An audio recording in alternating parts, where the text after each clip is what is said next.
Mutual ফান্ডে বিনিয়োগের সবথেকে সেরা উপায় হলো এসআইপি অর্থাৎ সিস্টেমেটিক ইনভেস্টমেন্ট প্ল্যানের মাধ্যমে বিনিয়োগ করা। আপনার লক্ষ্য বা গোলস অনুযায়ী লং টার্মের কথা ভেবে নিয়মিত প্রত্যেক মাসে মাসে অল্প অল্প টাকা দিয়ে বিনিয়োগ শুরু করা যায়। এর ফলে মার্কেটের যে ওঠানামা তা আমাদের এই এসআইপি ইনভেস্টমেন্টের মধ্যে এভারেজ হয়ে যায়। অর্থাৎ মার্কেট যখন উপরে থাকে তখনও আমরা ইনভেস্টমেন্ট করছি, আবার মার্কেট যখন নিচে থাকে তখনও আমরা ইনভেস্টমেন্ট করছি। এর ফলে লং টার্মে গিয়ে আমরা কম্পাউন্ডিংয়ের যে সুবিধা সেটা আমরা এই এসআইপি ইনভেস্টমেন্টের মাধ্যমে পেয়ে থাকি। মিউচুয়াল ফান্ডে বিনিয়োগের আগে আমাদের দেখে নিতে হবে যে আমরা যে ফান্ডটি সিলেক্ট করেছি সেটা ডাইরেক্ট প্ল্যান না রেগুলার প্ল্যান। অর্থাৎ আমাদের সবসময় ডাইরেক্ট প্ল্যানের মাধ্যমে মিউচুয়াল ফান্ডে বিনিয়োগ করতে হবে। এতে আমাদের ডিস্ট্রিবিউটর কমিশন বা খরচ অনেকটা কম হয়ে যায়। এর ফলে আমাদের পোর্টফোলিওতে রিটার্ন একটু বেশি আসে। এবার আমরা মিউচুয়াল ফান্ডে বিনিয়োগ শুরু করার বেশ কয়েকটি ধাপ স্টেপ বাই স্টেপ আলোচনা করব। নাম্বার 1, মিউচুয়াল ফান্ডে বিনিয়োগ শুরু করার জন্য আমাদের প্রথমে একটা ডিম্যাট অ্যাকাউন্ট খোলা বিশেষ প্রয়োজন, যা আপনার প্যান কার্ড, আধার কার্ড এবং ফটোসহ কেওয়াইসি সম্পূর্ণ করতে হবে। নাম্বার 2 হচ্ছে আপনার লং টার্মের লক্ষ্য অনুযায়ী, যেমন রিটায়ারমেন্ট প্ল্যান, বাড়ি কেনা, চিলড্রেন এডুকেশন, এছাড়া আপনার যে কোনো লক্ষ্য অনুযায়ী এবং আপনার রিস্ক নেওয়ার ক্ষমতা অনুযায়ী সঠিক ফান্ড নির্বাচন করতে হবে।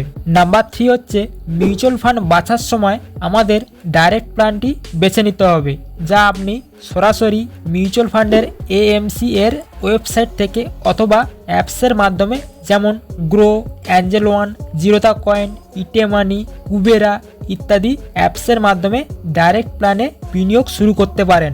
এবং অ্যাপসগুলি সেবি রেজিস্টার কিনা তা আপনারা অবশ্যই দেখে নেবেন। ফান্ড সিলেক্ট করার সময় আমাদের দেখে নিতে হবে যে ফান্ডের নাম এবং ফান্ডের পাশে ডাইরেক্ট লেখা দেখেই তারপর ফান্ড সিলেক্ট করা উচিত। এতে আমাদের খরচ একটু কম হয় এবং রিটার্ন একটু বেশি আসে।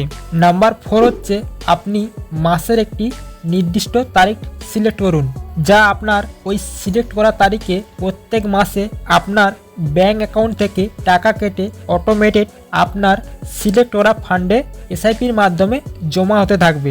আপনি অল্প অ্যামাউন্ট দিয়ে শুরু করতে পারেন, যেমন 100 টাকা, 500 টাকা অথবা 1000 টাকা দিয়ে এসআইপি শুরু করতে পারেন। নাম্বার 5 হচ্ছে মিউচুয়াল ফান্ড থেকে যদি ভালো রিটার্ন বা কম্পাউন্ডিংয়ের সুবিধা পেতে আমাদের লং টার্মের জন্য অর্থাৎ 5 থেকে 10 বছর বা তার বেশি সময়ের জন্য আমাদের মিউচুয়াল ফান্ডে বিনিয়োগ থাকতে হবে, অর্থাৎ এসআইপি ধরে রাখা উচিত। এই হলো মিউচুয়াল ফান্ডে এসআইপির মাধ্যমে বিনিয়োগের সবথেকে সেরা উপায়, যা আমরা এই ভিডিওতে স্টেপ বাই স্টেপ সংক্ষিপ্ত একটা বর্ণনা দিয়ে আলোচনা করার চেষ্টা করেছি। ভিডিওর শেষে একটি ডিসক্লেমার দিতে চাই যে এই ভিডিওটি শুধুমাত্র এডুকেশন পারপাসের জন্য তৈরি করা। এটা কোনো রিকমেন্ডেশনের ভিডিও নয় বা কোনো অ্যাপস প্রমোট করা নয়। মিউচুয়াল ফান্ডে বিনিয়োগের আগে স্কিম সম্পর্কে নথিপত্র ভালো করে পড়ে নেওয়া উচিত, কারণ mutual fund subject to market risk, অর্থাৎ বাজারগত ঝুঁকি সাপেক্ষ। তাই আপনার রিস্ক ক্যাপাবিলিটির ওপর ভিত্তি করে এবং একজন ফাইন্যান্সিয়াল অ্যাডভাইসারের পরামর্শ নিয়ে তারপর বিনিয়োগ করা উচিত। তো আজকের ভিডিওটি এই পর্যন্ত। ভিডিওটি যদি আপনাদের কাছে কিছুটা উপকার হয়ে থাকে তাহলে ভিডিওটিতে একটি লাইক দিয়ে চ্যানেলটি সাবস্ক্রাইব করে রাখবেন, এবং আপনাদের যদি কোনো প্রশ্ন থাকে তাহলে নিচে কমেন্ট বক্সে লিখে জানাতে পারেন।